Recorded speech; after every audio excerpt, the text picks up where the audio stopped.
তো আজকে হচ্ছে আমাদের দ্য কোয়ারেন্টাইন শো এর ফার্স্ট এপিসোড। আর আজকে আমার খুব ফেভারিট একজন মানুষ আমার সাথে আছে, সাদমান সাদিক ভাই। ভাই অলরেডি জয়েন হয়ে গিয়েছে। ভাইকে আমি স্ক্রিন আনছি। কি অবস্থা সামেন? হ্যালো, আসসালামু আলাইকুম ভাই, কি খবর? ওয়ালাইকুম সালাম, আলহামদুলিল্লাহ খুবই ভালো আছি। তোর কি অবস্থা? এই তো আলহামদুলিল্লাহ, থ্যাংক ইউ ভাইয়া আসার জন্য। মাই আর আমি প্লেজার, আজকে মাই অনেক প্লেজার। খুশি। আমি হঠাৎ করে শোটা করব ভাবলাম। তো ভাবলাম যে কাকে নেওয়া যায়, ফার্স্ট আপনার কথাটা মাথায় আসলো, because you are my favourite content creator. Thank you so much brother. আচ্ছা ভাই, আমরা একটা মিনিট টাইম নিয়ে একটু ভিডিওটা লাইভটা একটু শেয়ার করে নেই, তাহলে একটু এঙ্গেজমেন্টটা হবে শিওর, মানুষজনের। তুই কোথায় লাইভে যাচ্ছিস? তোর প্রোফাইল থেকে? জি, প্রোফাইল থেকে। তো আজকে একটা ইন্টারভিউ টাইপ হবে, ফর্মাল ইন্টারভিউ না, খুবই নর্মাল, জাস্ট ক্যাজুয়াল হ্যাঁ হ্যাঁ, টাইপের। ক্যাজুয়াল ক্যাজুয়াল ভাই। আমরা আমরা ভাই ভাই তো হ্যাঁ হ্যাঁ, আমরা তবে আমার একটা পার্সোনাল কোশ্চেন ছিল, আমি একটু ডাউটটা ক্লিয়ার করি। Sure thing. সেটা হচ্ছে, আমি আয়মান ভাইয়ের ভিডিও আগে থেকে দেখতাম। তো আয়মান হ্যাঁ। ভাইয়ের ভিডিওর মাঝখানে দেখলাম যে একজন ভাই আসলো, অনেক সুন্দর করে কথা বলে, অনেক সুন্দর হুম করে উপস্থাপনা করে। তো নাম হুম। হচ্ছে সাদমান সাদিক।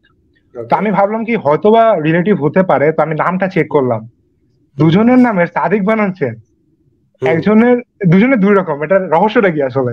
আমি এখনো ক্লিয়ার না এটা নিয়ে। খুবই সিম্পল, বেসিক কনফিউশন এবং আইসামি আর কি। দুজন ভাই চেক করি নাই যে দুজনের নাম আসলে কি। সো আমরা বাংলায় লিখতাম নাম, এবং বাংলায় লিখলে তো সাদিক ক আসে। সো বাংলায় কোনো হ্যাঁ হ্যাঁ কনফিউশন নাই যে দুজনের নামই হচ্ছে ক, ভাই ভাই। হ্যাঁ। বাট ইংলিশে আসছে যে আমরা একজন কে আর একজন কিউ ইউজ করতেছিলাম, এই জিনিসটা আমরা জানতাম না। তো যখন আম্মুর এনআইডি বানাইতে গেলাম, তখন দেখলাম যে দুই ভাইয়ের নাম ডিফারেন্ট। তখন থেকে আমরা নিজেরও বুঝতে পারলাম যে আরে, দুই ভাইয়ের নাম ডিফারেন্ট। এবং জাস্ট এখানে just বলে রাখি, সেটা হচ্ছে যে এই সাদিক কিউ, আইমান ভাই কিউ ইউজ করে, আমি কে ইউজ করি। বাট ইংলিশে হ্যাঁ যদি হ্যাঁ। কিউ লিখতে হয় তাহলে কিউ এর পর ইউ ই লিখতে হয়, তাহলে সাদিক কিউ ইউ ই হইতো আর কি। সো আমি একটু আইসিএম নামটা চুজ করছি, S A D I K. Easy, simple. আচ্ছা আচ্ছা, এবার এবার কনফিউশনটা ক্লিয়ার হলো। আমি অনেকদিন ভাবছি যে আমরা দুই ভাই, আমাদের দুই ভাই নামের লাস্টও সেম, কিন্তু আমান ভাই আর সাদমান ভাইয়ের চেঞ্জ কেন? এটা কনফিউশন ছিল। Plain laziness. আচ্ছা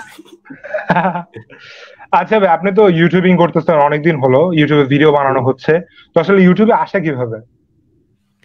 ইউটিউবে আসলে বেসিক্যালি মনে হচ্ছিল এক সময় যে দুনিয়া থেকে ডিসকানেক্টেড হয়ে যাচ্ছি ইউনিভার্সিটি থাকার সময়। তো তখন ভাবছিলাম যে অ্যাজ এ বিজনেস স্টুডেন্ট আমি যদি ইন্ট্রোভার্ট থেকে যাই, যদি দুনিয়ার সাথে কানেক্ট না করি, তাহলে আসলে খুব একটা আগাইতে পারবো না। সো ওইখান থেকে আসলে শুরু করা, যে কথাবার্তা বলা, মানুষের সাথে কানেক্ট করা। এন্ড আমার মনে হয় ইন্ট্রোভার্টদের জন্য this is the best time to B alive. মানে ইউটিউবিং হচ্ছে ইন্ট্রোভার্টদের জন্য বেস্ট জিনিস। যে বেস্ট। তুই কোনো মানুষের সাথে কথা বলতে হচ্ছে না, তুই যেটা ক্যামেরার সাথে কথা বল ভাই, তুই বাসার মধ্যে কথা বল, জাস্ট ডু ইট। তো ওখান থেকে শুরু আর কি। ওকে। আচ্ছা ভাই, একটা কোশ্চেন ছিল আপনার জন্য। সেটা হচ্ছে, অনেকে চাচ্ছে যে আপনার মতো ভিডিও বানাতে বা ইউটিউবে ভিডিও বানানোর জন্য। তো তাদের জন্য কিভাবে টিপস দিবেন? অনেকে বলে যে একটা মোস্ট সবচেয়ে বেশি শোনা যায় যে ভাই আমার তো ক্যামেরা নাই, বা হুম ভাই হুম আমার তো ভালো প্রোডাকশন নাই, আমি এডিটিং পারি না। তো হুম। ওভারঅল কিভাবে স্টার্ট করা যায়, যদি আপনি একটা টিপস দেন আমাদের জন্য।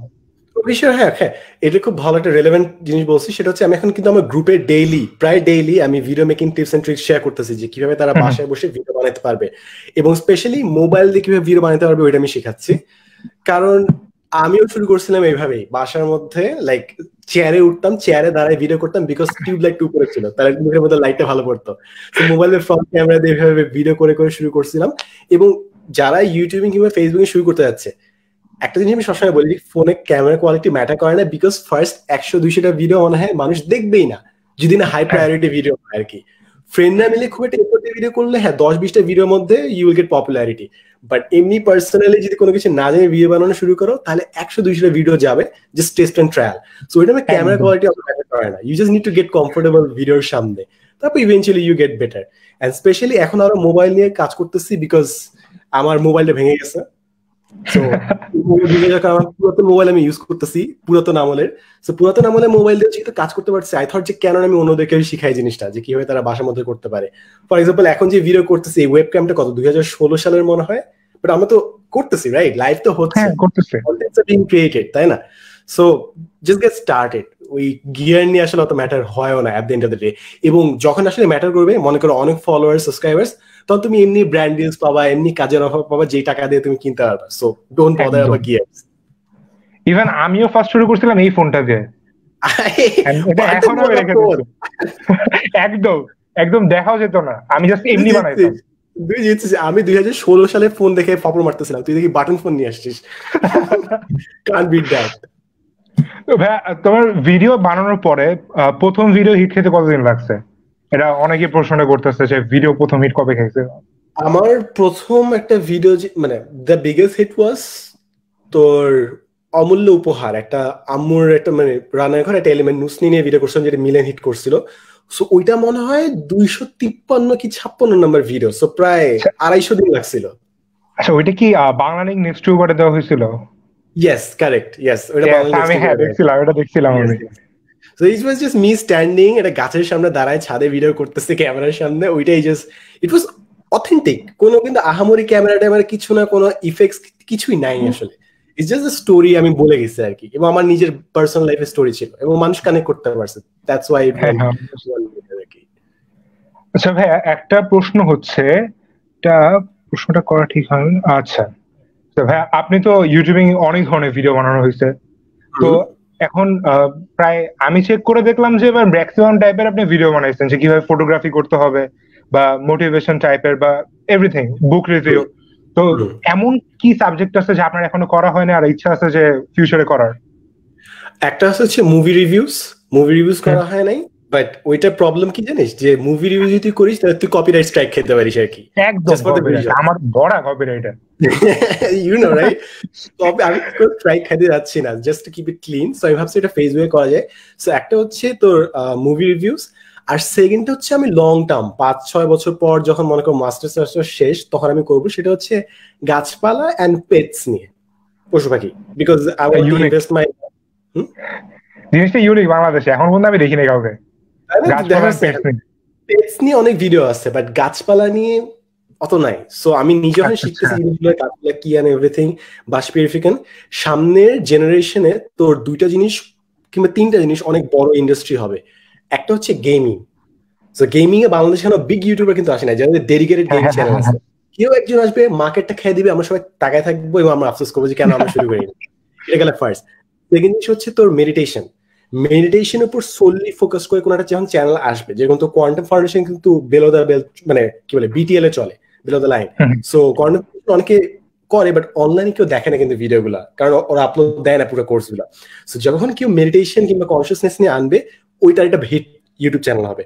আর থার্ড আমি যেটা দেখি একটু তোর লিগাল অ্যাডভাইস নিয়ে, যেরকম ট্যাক্স কিভাবে করতে হয়, ইউটিউবে কপিরাইট কিভাবে ঠিক করতে হয়, জাস্ট ডেডিকেটেড চ্যানেল ফর ল। তো এই 3টা জিনিস আমি এরকম চ্যানেল ইন্ডিয়াতে অনেক আছে, এই যে এরকম টাইপের। India they are doing it really professional, they are professional 2টা সাইড থেকে। একটা হচ্ছে ওদের অনেক পপুলেশন, সো ওরা যারাই স্টার্ট করে ওরা অনেক অডিয়েন্স পায়, plus the Jio effect. Jio তো সবাইকে ভাই মাগনা ইন্টারনেট দিচ্ছে, সাথে সাথে সবাই millions of subscribers. So hopefully বাংলাদেশে একটা ট্রানজিশন আসবে, 5 বছর 10 বছর, বাট একটা ট্রানজিশন আসবে। সো গ্রো করবে, সবার চ্যানেলে একটু গ্রো করবে। The rising tide raises all boats. যখন এই জোয়ারটা আসবে সবারই সাবস্ক্রাইবার ভিউজ সব বেড়ে যাবে। যেরকম এখন করোনা ভাইরাসের সময় সবার সাবস্ক্রাইবার ভিউজ কিন্তু দাওয়া বাড়তেছে, বিকজ সবাই হাতের মধ্যে মোবাইলটা নিয়ে বসে আছে। সো ইন্ডিয়া ভালো কাজ করছে। ফার্স্ট রিজন হচ্ছে তোর পপুলেশন অনেক বেশি, এন্ড সেকেন্ড রিজন হচ্ছে ওদের অফিসিয়াল ল্যাঙ্গুয়েজ কিন্তু not only Hindi, they also speak English. তারা ইংলিশ কিন্তু ইউজ করে, এবং তাদের ভাষা নিয়ে এত সাংঘর্ষিক মেন্টাল ব্লকস আসলে নাই। তাই তারা গ্লোবাল অডিয়েন্সে অ্যাক্সেস পায়, প্লাস ইন্ডিয়ার বাইরের অডিয়েন্সে অ্যাক্সেস পায়। সো এই 2টা জিনিসের কারণে দে আর ডুইং রিয়েলি ওয়েল। একদম ভাইয়া। হ্যাঁ আচ্ছা, তো আমাদের আরেকটা কোশ্চেন ছিল এটা আপনার কাছে, সেটা হচ্ছে এই যে ইউটিউবিং করতেছেন এতদিন ধরে, সবচেয়ে বেস্ট ফিলিং মানে বেস্ট আপনার অভিজ্ঞতা কোনটা ছিল আর সবচেয়ে ওয়ার্স্ট কোনটা ছিল? সব থেকে ওয়ার্স হচ্ছে যখনই কোনো একটা মনে কর কন্ট্রোভার্সির মধ্যে আমরা আটকে যাই আর কি। সো মনে করেন আমরা ইউটিউবিং ভিডিও বানাচ্ছি, সো বেসিক্যালি আমরা কিন্তু সোসাইটি এখনো কোনো সিস্টেমের মধ্যে ঢুকি নাই, we are not mature enough yet, আমরা নিজেরা এখনো স্টুডেন্ট। সো আমাদেরকে এখনো ডিসিশন মেকিং সিট গুলো তো দেওয়া হয় না, ওটা আরো কিছু বছর পর আমরা এক্সপিরিয়েন্স নিয়ে যাবো। বাট যখন কোনো একটা ইস্যু আসে, পিপল এক্সপেক্ট যে আমরা কিছু একটা করতে পারবো। বাট ভাই আমরাও তোমাদের মতো student, but we don't have any power. Just because we make videos doesn't mean যে আমরা কিছু করতে পারি, বাট কিছু করতে পারি না, কিছু বলতে পারি না, জাস্ট মাঝখানে গালিটা খেলে বসে থাকি। সো গালি খাইতে হয়, ওই জিনিসটা একটু বিরক্তিকর। On the other hand, best experience, I guess recently একটা series করতেছি which is with Samsung.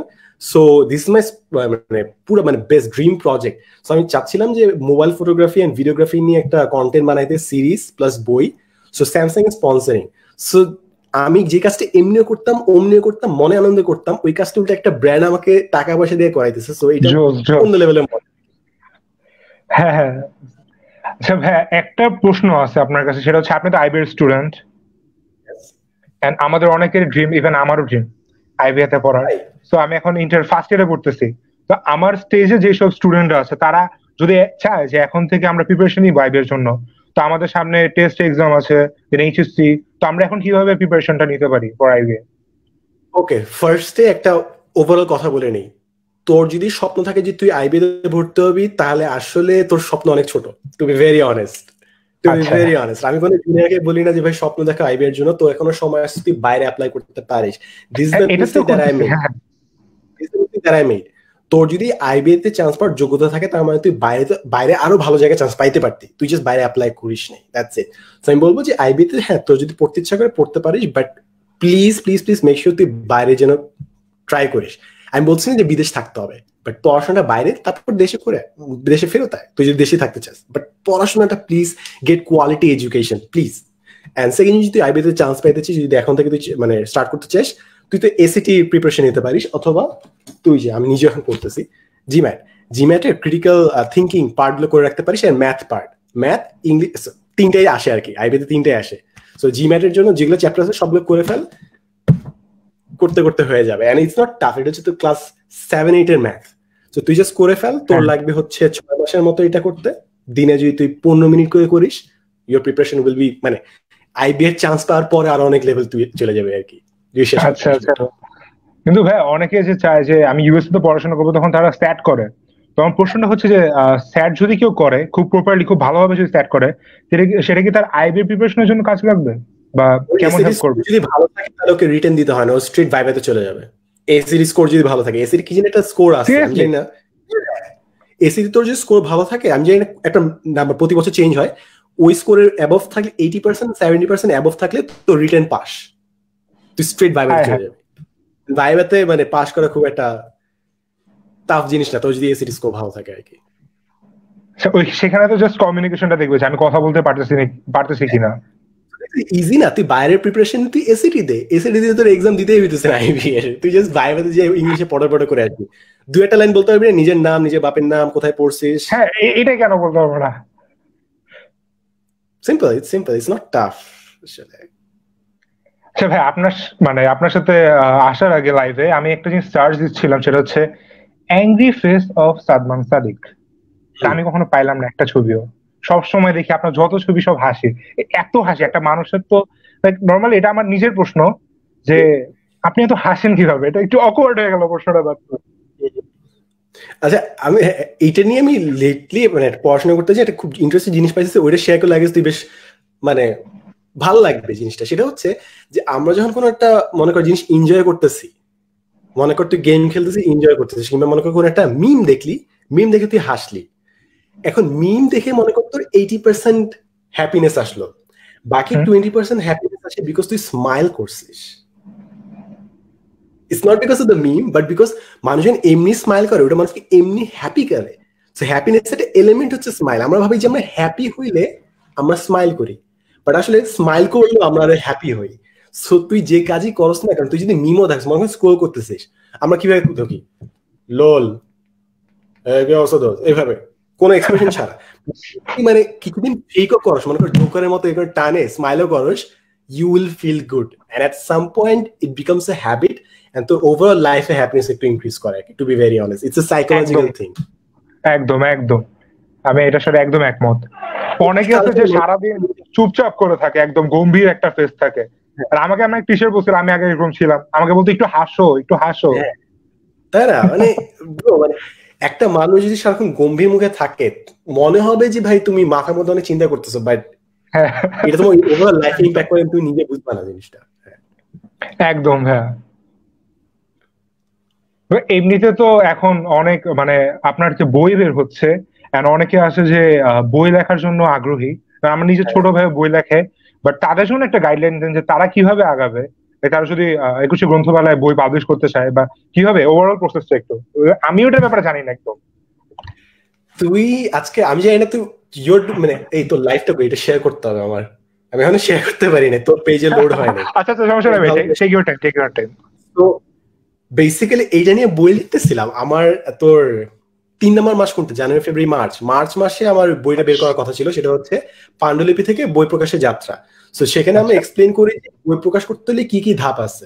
আমার মানে কোর্সটা আমার করার কথা, এবং পুরো 16টা ভিডিও অলরেডি রেকর্ডেড এডিটেড হয়ে গেছে, জাস্ট পাবলিশটা করা হয় নাই। So that is coming, but আমার মনে হয় এটা আসলে শেয়ার করা দরকার যারা বইটা লিখতে চাচ্ছে। সো বই লিখে যদি আমি সময় নিয়ে বলি, তো ফার্স্টে থাকে হচ্ছে পাণ্ডুলিপি, অর্থাৎ তুই ড্রাফট একটা তৈরি করবি, মনে কর তুই অভ্রতে লিখলি কিংবা গুগল ডক্সে কিংবা ওয়ার্ডসে লিখলি, তারপর তুই প্রকাশকের কাছে নিয়ে যাইস। যদি প্রকাশক জানতে চাইস কি কি প্রকাশক আছে, তাহলে তুই রকমারি.com-এ যাইস। রকমারি.com-এ যাই প্রকাশক বলে একটা সেগমেন্ট আছে, ক্লিক করলে বাংলাদেশের সব টপ লেভেলের প্রকাশক তুই নাম পেয়ে যাবি। সব লিখে যে ফেসবুকে মেসেজ পাঠা, ইমেল পাঠা যে ভাই, স্যার, ম্যাডাম, আমার এই বই আছে, আপনি কি পাবলিশ করবেন নাকি না। তারপর তাদের সাথে কথাবার্তা হবে, তারা যদি ভাবে যে পাবলিশ করার মতো, then they will publish the book. এখন জিনিস হচ্ছে, আমি একটু ডিমোটিভেটিং কথা বলতে পারি। ওকে, বলেন, সমস্যা নাই, সমস্যা নাই। জিনিস হচ্ছে, কেউ যদি টাকার জন্য এটা করে না, মারা যাবে। বাইরের দেশে তারা ইন্টেলেকচুয়ালদেরকে অনেক ভ্যালু দেয়, অর্থাৎ যারা রিসার্চ করে তারা অনেক ফান্ডিং পায়, যারা বই লিখে তারা অনেক অর্থ পায়। বিকজ তোকে যখন এই রিসার্চ কাজগুলো করতে হয়, তুই কিন্তু জব ঠিক মতো করতে পারছিস, অন্য কাজ করতে পারতেছিস না। সো তোকে লাইফটা সাস্টেইন করার জন্য তোর ওই বই থেকে ইনকাম করতে হয় কিংবা রিসার্চ থেকে ইনকাম করতে হয়, যেটা বাইরের দেশে হয়। বাট আমাদের দেশের এই সমাজটা হচ্ছে বুদ্ধিভিত্তিক সমাজ না, মানে আমরা মেধা ভিত্তিতে আর কি কাজ করি না, মেরিটোক্রেসি না আমাদেরটা। সো আমাদের ইন্ডাস্ট্রিটাই রুইন। তুই যদি 300 টাকা একটা বই বের করিস, সো ওইখান থেকে গেস কত তুই কত টাকা পাস, মানে একটা বই যদি তুই বিক্রি করিস, হাফ হবে না 80%? 80% তো জীবনও না, 80% জীবনও না। Close enough. আচ্ছা, 100 টাকার বই, 100 টাকার বই, 100 টাকার বই তুই কত টাকা একটা বই বিক্রি করলে রাইটার কত টাকা পায় গেস করতো? 40 টাকা। ও নাইস, ভেরি অ্যাকুরেট। তুই মাত্র 30% বেশি বলছিস আর কি। মানে একটা রাইটার, বিগিনার রাইটার 100 টাকার মধ্যে 5 টাকারও কম পায়, 5 টাকারও কম পায়। মানে কি অবাক না? এবং মানে পুরো আমি জানতাম না একদমই, অনেকে জানে না। এবং আমাদের দেশে এই অবস্থা কেন? দেয়ার আর মেনি রিজনস, যে ওইটার জন্য আমাদের আরেকটা ডিফারেন্ট লাইফ লাগবে। সো তুই যত ভালো লেখক হবি, একদম টপ লেভেলে তোর 15% দেয় কিংবা 20% দেয়, একদম টপ যারা আছে। বাদ বাকি তোর পুরোটা হচ্ছে খরচ এন্ড প্রকাশক এন্ড বাকি সবকিছু জিনিসপত্র। তুই একটা বই লিখলি, গেস করতে একজন এভারেজ রাইটার কয়টা বই বিক্রি করে? মানে নিউ রাইটার মনে কর বইমেলায় বাই দ্য ওয়ে বলে রাখি, বাংলাদেশে যত বই বিক্রি হয় টেক্সট বুকের বাইরে যত বই বিক্রি হয়, তার 90%-এর বেশি বই বিক্রি হয় একটা মাসে, ফেব্রুয়ারি মাস বইমেলা। ও আচ্ছা। ওই ফেব্রুয়ারি বইমেলা যখন একজন নতুন লেখক আসে, তার এভারেজে একজন লেখকের বই বিক্রি হয় মাত্র 150 থেকে 200 টাকা। সো মনে কর একটা বইয়ের দাম 300 টাকা, পার বইয়ে পায় মনে হচ্ছে 15 টাকা। 15 টাকা 200 কত হয়? 3000। তো তুই 6 মাস ধরে বই লিখে 3000 টাকা যদি ইনকাম করস, একজন রাইটার কি পেশাদার ভাবে লিখতে পারে বই? না, সম্ভব না। তো সবার কোনো না কোনো কাজ থাকে। বাট দেন এগেইন শুন, টাকার জন্য কেউ বই লিখতেছে না, লেটস অ্যাজিউম টাকার জন্য কেউ বই লিখতেছে না। সো কেউ যদি বই লিখতে চায়, ভাই লিখো, দেন গো টু দ্য প্রকাশক, দেন প্রকাশক যদি তোমার চায় তাহলে করবে। এন্ড ইটস ভেরি ইম্পর্টেন্ট, যদি যে কেউ বই লিখে, তুমি ফেসবুকে লেখালেখি শুরু করো, যেন তুমি ট্রাই করে দেখতে পারো যে মানুষ আসলে তোমার লেখাটা পছন্দ করতেছে নাকি না। এবং ইটস বেশি ইম্পর্টেন্ট, বিকজ তুমি যখন লেখালেখি করবা, তোমার একটা ফলোয়ার বেস তৈরি হবে। ফলোয়ার বেস তোমার বইটা অফকোর্স কিনবে। ইদানিং মানে দিস ইজ ট্রু, তোমার যদি ফলোয়ার বেস না থাকে, বই বিক্রি করা অনেক টাফ। কারণ সবাই কিন্তু অনলাইনে আসে, সবাই রিভিউ দেখে তারপর বইটা কিনে। তো তোমার যদি বইয়ের কোনো ট্রেসই না থাকে ডিজিটাল, মানুষ তোমার বইয়ের কথা জানবেও না। তাই you need to write on social media, পারলে ইউটিউবে কথা বলো, that would be better for you, অনেক বেটার হবে। তো ভাই, অনেকে যে একটা কথা বলে যে যদি আমার ফেম থাকে বা আমি যদি সেলিব্রিটি হই, দেন আমি যদি বই লিখি তাহলে সেই বই হিট খাবে। হ্যাঁ, নট নেসেসারিলি। এই জিনিসটা অনেক মানুষ জানে না। দেখছিস, একটু আগে প্রশ্ন করলাম যে এভারেজ মানুষ কত টাকা পায় বই থেকে, মানুষ ধারণাও নাই যে কত কম। আমি তো ধারণা করতে পারি না 40 টাকা নিচে হবে, একদমই সত্যি কথা। আচ্ছা, কিংবা ধারণাই না যে একজন এভারেজ রাইটার, আমি কিন্তু এভারেজ রাইটার বলছি, সবার ক্ষেত্রে না কিন্তু, আমি এভারেজ রাইটারের কথা বলতেছি। মনে কর এই বই মেলা 4200 মতো বই বের হয়েছে, 420 সংখ্যাটা যাই হোক, সো 4000 মতো বই বের হয়েছে, সো অধিকাংশ 250-250 বেশি বিক্রি করতে পারে নাই। এখন এই যে বই বের করার বিষয়টা, মানুষ ভাবে যে তোর পপুলারিটি থাকলে বই বিক্রি হয়, আসলে সেটাও না। তোর লাস্ট কয়েক বছর ধরে বেশ কিছু বই হিট হয়েছে, so as a business student আমি কিন্তু এটা নিয়ে কারেন্টলি লিখতেছি, সো বেসিক্যালি রিসার্চ ওয়ার্ক। তো যাদেরটা আমরা ভাবি যে অনেক হিট খাইছে, সোশ্যাল মিডিয়াতে অনেক কথা হয়েছে, জাস্ট বিকজ সোশ্যাল মিডিয়াতে কথা হয়েছে ডাজন্ট মিন যদি বই বিক্রি হয়েছে। এক্সাম্পল দিব একটা, কেকা ফেরদৌসী রান্না অনুষ্ঠান সবাই দেখছে, বাট কয়জন কেকা ফেরদৌসী রান্না অনুষ্ঠানের জন্য নুডলস কিনছে? সবাই তো জানে রাইট, কেকা ফেরদৌসী নুডলস নিয়ে বানাইছে জিনিসপত্র, কয়জন কিনছে এটার জন্য? সো মানুষ এটা ভুল ধারণা হচ্ছে জাস্ট বিকজ এটা পপুলার ট্রেন্ডিং, সবাই এটা নিয়ে কথা বলতেছে, তার মানে এটা বই বিক্রি হয়েছে, নট নেসেসারিলি। এভাবে কাজ করে না জিনিসটা। বাট মানুষ ভাবে যে আল্লাহ দেশ তো রসাতলে গেল।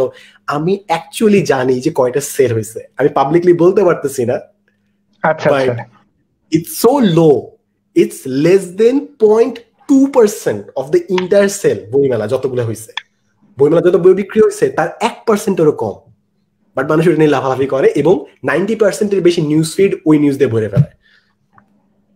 একদম সত্যি কথা।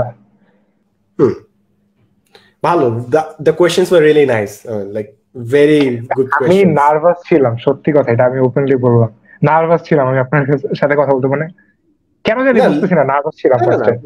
আমি লাস্ট 3 দিন ধরে মনে হয় লাইভ করতেছি, কালকেও লাইভ, আমি প্রতিদিন রাতে লাইভে যাই, আইমান ধরে থেকে লাইভে যাই, ওই পাশে রুমে, আমি ওই পাশে লাইভে যাই।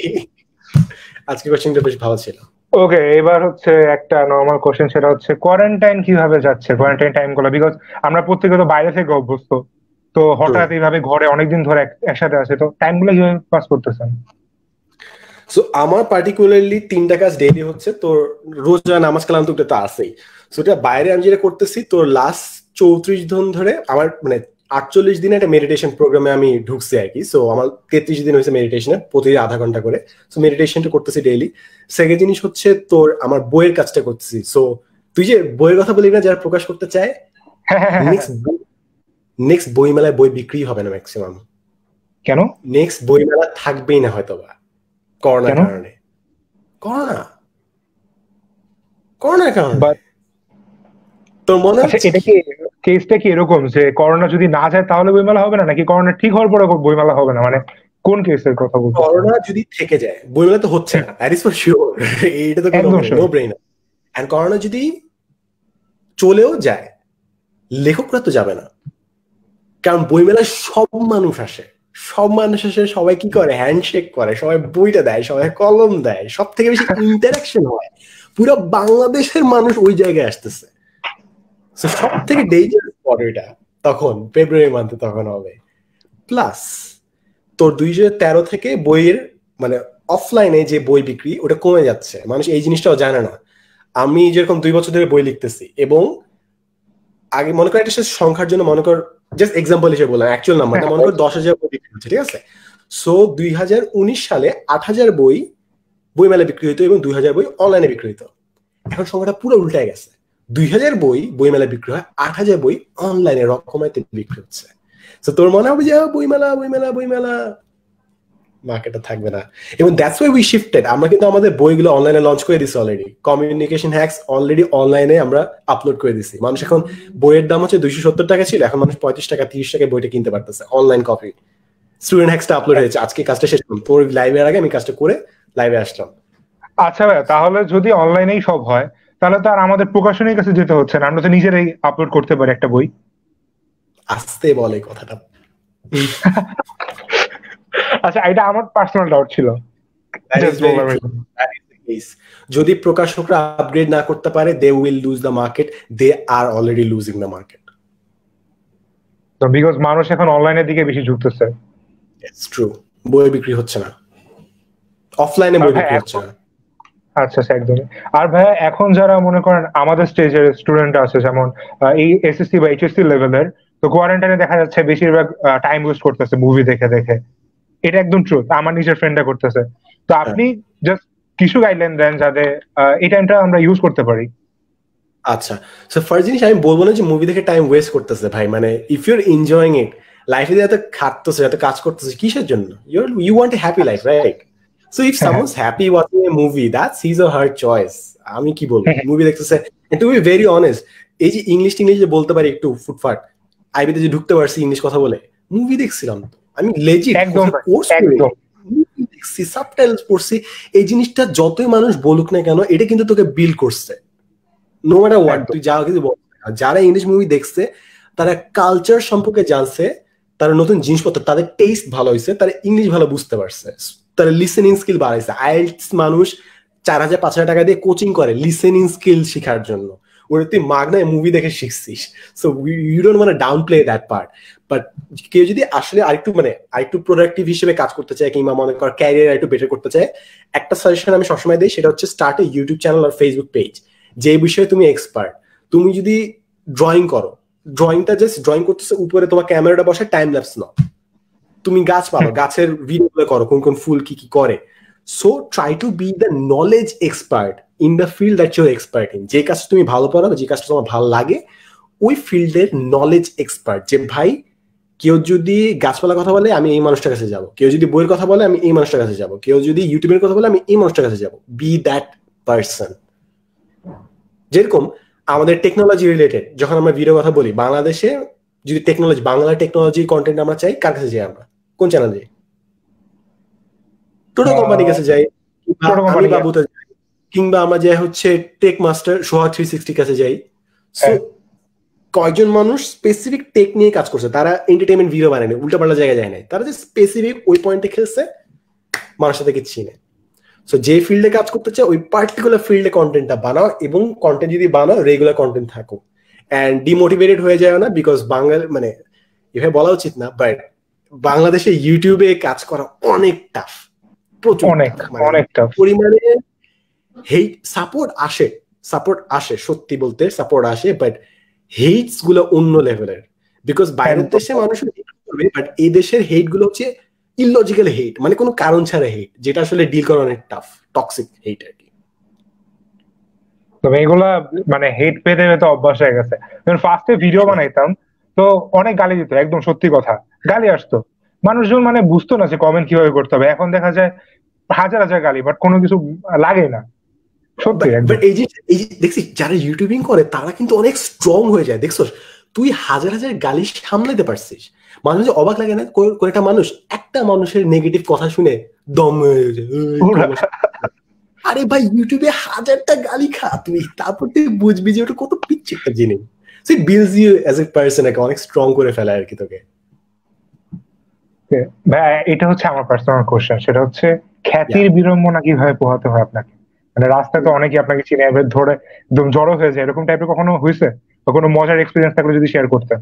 বইমেলা এটা হয়, কারণ বইমেলাতে সবাই জানে যে ওই পার্টিকুলার টাইম, মানে অ্যানাউন্সমেন্ট দিয়ে আসতো, সো ওই টাইমে সবাই থাকে। স্পেশালি শুক্র শনিবার বাইরে হওয়া যায় না, দ্যাট ইজ এ প্রবলেম।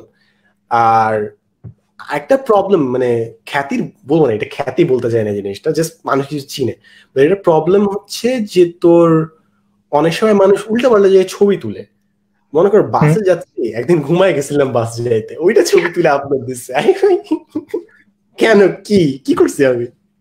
এইটা কিংবা মনে কর কেউ এসে ছবি তুলতেছে, মনে কর কোনো ফিমেল এসে ছবি তুললো, তো ওটা আরেকজন সাইড থেকে তুলে এই মেয়েদের সাথে ছবি তুলে, এখন বুঝ, আমি যদি ছবি তুলতে না দেই, ও কি বলবে? যে ভাই ফাপড় লয়। আমি যদি ছবি তুলি তাহলে বলবে এ ভাই ছ্যাঁচড়া ছবি তুলে। তুই যা কিছু করস, তুই গাধার পিঠে চড়স আর গাধা হাঁটায় নিয়ে যা, মানুষ তোকে গাইলেবেই। সো মানুষ যা বলার বলুক, এটা কান্দা দরকার নেই, তাহলে হ্যাপি থাকবো, এটাই তো। হ্যাঁ, হ্যাপি থাকবি and try to make money. আমি বলবো not necessary out of YouTube, but তোর ফাইন্যান্সিয়াল স্ট্যান্ড পয়েন্টটা কিন্তু ভালো হতে হবে। তুই যদি টাকা ঠিক মতো কামাতে না পারো, নট নেসেসারি ইউটিউবের থ্রুতে, তোর একটা ইনকাম সোর্স দরকার। তোর যদি সঠিক ইনকাম সোর্স না থাকে, তোর যদি ব্যাংকে অ্যাকাউন্ট না থাকে, মারা যাবি, তুই পিষে যাবি একদম পুরো। এবং তুই তখন কলেজে আসছিস, তুই যখন গ্রাজুয়েট করবি তখন এই জিনিসটা বুঝবি আর কি। এই জন্য ম্যাক্সিমাম ইউটিউবার কন্টিনিউ করতে পারে না, বিকজ অ্যাট সাম পয়েন্ট তাদেরকে ইউটিউবিং ছেড়ে তাদেরকে চাকরিতে ফোকাস করতে হয়, কিংবা তাদের ক্যারিয়ারে ফোকাস করতে হয়। সো তো বাইরের দেশের ইউটিউবাররা তো দেখা যায় অনেক কন্টিনিউ করে, তারা ইউটিউবেই থাকে, যেমন পিউডিফাই। ওরা 8 গুণ বেশি টাকা পায় আমাদের চেয়ে ইউটিউবে। আমার যেরকম ইন্টারন্যাশনাল, আমি ইংলিশে একটা চ্যানেল খুলছি পাওয়ার পয়েন্ট প্রো, এবং আমার বাংলা আমি সাদমান সাদিক। সো আমি পাওয়ার পয়েন্ট প্রোতে প্রতি 1000 ভিউতে $8 পাই, আর আমি আমার সাদমান সাদিক চ্যানেলে প্রতি 1000 ভিউতে আমি মনে হয় $0.5 কি $0.4 পাই। কেমনি কি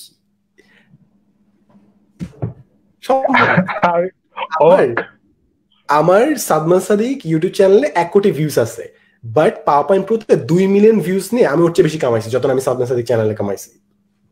সো তুই যদি ইংলিশে বাইরে দেশে কেন কন্টিনিউ করবে না মানুষ?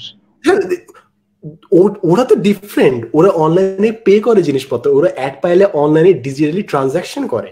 লাস্ট কবে আমাদের দেশের মানুষ ওয়ার্কশপ করার জন্য মনে আনন্দে টাকা পয়সা পে করছে? লাস্ট কবে আমাদের মানুষ অনলাইনে কোনো একটা বই কিনছে পয়সা দিয়ে? আমাদের কালচারটা নাই, সরি একটু ডিমোটিভেটিং হয়ে যাচ্ছে, সরি রে, বাট আমার মনে হয় বলার দরকার, বিকজ অনেকে এই জিনিসটা না জেনে না বিভিন্ন ক্লিক বেট ভিডিও দেখায় যে ঘরে বসে আয় করুন, হ্যান করুন, ত্যান করুন, বাট তার রিয়ালিটিটা জানে না, তাই তারা আটকায়। আমিও দেখতাম যে মানুষজন ভিডিও দেয় যে ইউটিউব করে কোটিপতি, 1000 ভিউতে এত লাখ টাকা, লাখ লাখ টাকা কামানো ইউটিউব থেকে। বাট এখন তো ইউটিউবে আছে, এখন তো দেখতেছি, তাই না? বাট ওইটা কিন্তু সবাই কিন্তু মিথ্যা বলে না আসলে। ওই যারা আসলে কামায়, ওরা কামায় হচ্ছে তোর সেলস ফানেল দিয়ে, ওরা এসইও বুঝে, ওরা ওদের ওয়েবসাইট ট্রাফিকে ওই জিনিসটা ইন্টিগ্রেট করতে পারে। ইউটিউব থেকে বেসিক্যালি আর্ন করে না, ওরা সেলস ফানেল দিয়ে আর্ন করে। They do earn money, but not with particularly YouTube. মানে মানুষ জিনিসটা বুঝেন, তো ডিফারেন্সটা বুঝে না, তাই তারা ইউটিউব নিয়ে ফোকাস করে বসে থাকে। বাট তারা গুগল অ্যাডস ট্যাডস, গুগল র্যাঙ্কিং ওই অনুযায়ী হায়ার আনে, ওখানে ট্রাফিকটা আনে, তারপর ওইখানে ভিডিওটা দিয়ে তারা মানিটা আর্ন করে। So there are techniques to it. তারা জাস্ট অর্ধেকটা বলে যে ভাই ইউটিউব থেকে, না, that's not how it is. এইভাবে আরেকটা কোশ্চেন, আরেকটা জাস্ট, হ্যাঁ না তুই কোশ্চেন করতে নো প্রবলেম। ওকে, সেটা হচ্ছে যেমন আমি আগে অনেক বই পড়তাম। আমি ঘুমানোর আগে আমার মা দেখা যেত আমার মাথার সামনে বই দিয়ে রাখতো, তো বই পড়তাম। একটা সময়ের পরে দেখা যায় পড়াশোনা বা অন্যান্য কারণে বই পড়া হয় না। তো এরকম যারা আছে বা যারা মানে আপনার মতো, আপনি অনেক বই পড়ছেন, আমি বুঝছি আপনাকে দেখে, আপনার বুক রিভিউ গুলো দেখে। সামনে বসে আছে দেখতেছি এগুলা। আমার বাসায় এরকম একটা সেলফ আছে, বাট এটা আমার না, আমার আব্বুর। আব্বু প্রচুর বই কিনছে এরকম, আব্বু নিজেও টিচার, আব্বু আম্মু দুজনে, তাদেরকে এরকম রাখতে হবে বই। Nice nice nice. তো আমরা মানে যারা বিল করতে চাচ্ছি এরকম অভ্যাস যে বই পড়ার, তো আমরা কিভাবে করবো? বিকজ আমরা দেখা যায় রাতে ঘুমাইতে বসলে ফোন নিয়ে বসে পড়ি। আচ্ছা, একদম সিম্পলি বলি, আমরা অনেকে হয়তো বই, আমি কিন্তু এখন পার্টিকুলারলি বলি না যে বই পড়ো, আমি বলি যে নলেজ সিক করো কিংবা ট্রুথটা সিক করো। বিকজ বইয়ে যে কন্টেন্টটা তুই পড়তি, ওটা তুই যদি অডিও বুকের মাধ্যমে জানতে পারতি, কোনো সমস্যা ছিল না? পডকাস্ট থেকে যদি জানতে পারতি, কোনো সমস্যা ছিল? No problem. সো অনেকের বই পড়তে ইচ্ছা করে না, বিকজ বই পড়া লেজিট, মানে টু বি ভেরি অনেস্ট, বই পড়া কিন্তু টাফ। চোখ দিয়ে পড়তে হয়, ধরে থাকতে হয়, যাইয়ে থাকতে হয়। সব থেকে ইজি ওয়েতে শেখা হচ্ছে অডিও দিয়ে শোনা। সো যাদের বই পড়তে সমস্যা হচ্ছে, অডিও বুক লিখে সার্চ দাও ইউটিউবে, অডিও বুকস গুলো শুনো। জাস্ট ঘুমায় শুয়ে থাকে, চোখ বন্ধ করে জাস্ট কানের মধ্যে দিয়ে রাখলে প্যাসিভলি মানুষ শিখতেছে, কোনো এফোর্ট দেওয়া লাগতেছে না ওই শিক্ষার ক্ষেত্রে। তো যাদের বই পড়ার সময় নেই, অডিও বুকস শোনো, that's the way to go. আমি বলবো না বই পড়তে হবে, বই, এই জিনিসটা একটু কন্ট্রোভার্সিয়াল শোনাবে, বাট বই পড়ে শেখা is not the most efficient way to learn. সব থেকে এফিশিয়েন্ট মোড কিন্তু এটা শেখা না। এক একজন এক একভাবে শিখে, কেউ ভিজুয়ালি শিখে বই পড়ে শিখে, কেউ অডিও দিয়ে শিখে, কেউ টাচ করে শিখে, কেউ এক্সপিরিয়েন্স দিয়ে শিখে। এক একজন এক একভাবে শিখে। সো সবাই কিন্তু বই পড়ে ঠিকভাবে শিখে না কিন্তু। সো এই জিনিসটা বলা আসলে ভুল যে সবাইকে বই পড়তে হবে। অনেকে হয়তো অডিও বুক দিয়ে ভালো শিখতে পারে, অনেকে হয়তো ভিআর দিয়ে ভালো শিখতে পারে, কেউ গেম খেলে ভালো শিখতে পারে। যেরকম এখন রিসেন্টলি একটা গ্রুপ দেখছিস, উই লিভ ইন উপনিবেশ, বিভিন্ন ইতিহাস নিয়ে বিভিন্ন মিমস বানায়। সো নেক্সট জেনারেশন মিমস দিয়ে শিখবে, তারা হয়তো বই দিয়ে শিখবে না, তারা রেফারেন্সের জন্য বইতে যাবে, তারা মিমস দেখে শিখবে, ভিডিওস দেখে শিখবে। তাই আমি বলি যে বই পড়া অভ্যাস না থাকলে ইটস ওকে, তুমি অডিও বুকস দিয়ে শুরু করো, পডকাস্ট শোনা শুরু করো, ওয়ার্কস ওয়েল। একদম। তো থ্যাঙ্কস ভাই আজকে আমাদেরকে এতটা টাইম দেওয়ার জন্য। আর আমাদের যারা অডিয়েন্স বা ইউটিউবে যারা দেখবে পরে, তাদের জন্য যদি একটা জাস্ট বলছেন যে লাস্ট কথাটা, আমি আজকে যেতেছি। আরে নো প্রবলেম। একটা যদি অ্যাডভাইস থাকে, লাইফ থেকে একটা জিনিস ড্রপ করে দাও, সেটা হচ্ছে comparison. Simple, as simple as that. Life থেকে কম্প্যারিজন ছেড়ে ফেলো। নিজের সাথে অন্য কম্প্যারিজন কিংবা অন্য দুইটা মানুষের সাথে কম্প্যারিজন, এগুলো জাস্ট ছেড়ে দাও। কম্প্যারিজন যদি তুমি ছাড়তে পারো লাইফ অনেক সিম্পল হবে, অনেক বেটার হবে, অনেক পিসফুল হবে, অনেক গ্রেসফুল হবে। সো কম্পিটিশনটা ছাড়ো ভাই। সবাই উত্তর লিখতেছে বাট সবার কোয়েশ্চেন পেপারটা কিন্তু ডিফারেন্ট। একদম। তো থ্যাঙ্কস ভাই, আজকে আমাদের সাথে থাকার জন্য অনেক কিছু জানতে পারলাম। আর যারা যারা লাইভটা দেখবেন পরে, বা তাদের জন্য একটাই কথা, ঘরে থাকুন, ঘরে থেকে বাইর হবেন না, এটা সবাই বলতেছে, আমিও বললাম। Stay home, stay safe. Thank you, bye bye. Thank so much Samin, কোয়েশ্চেনগুলো জোস ছিল। থ্যাংকস ভাই।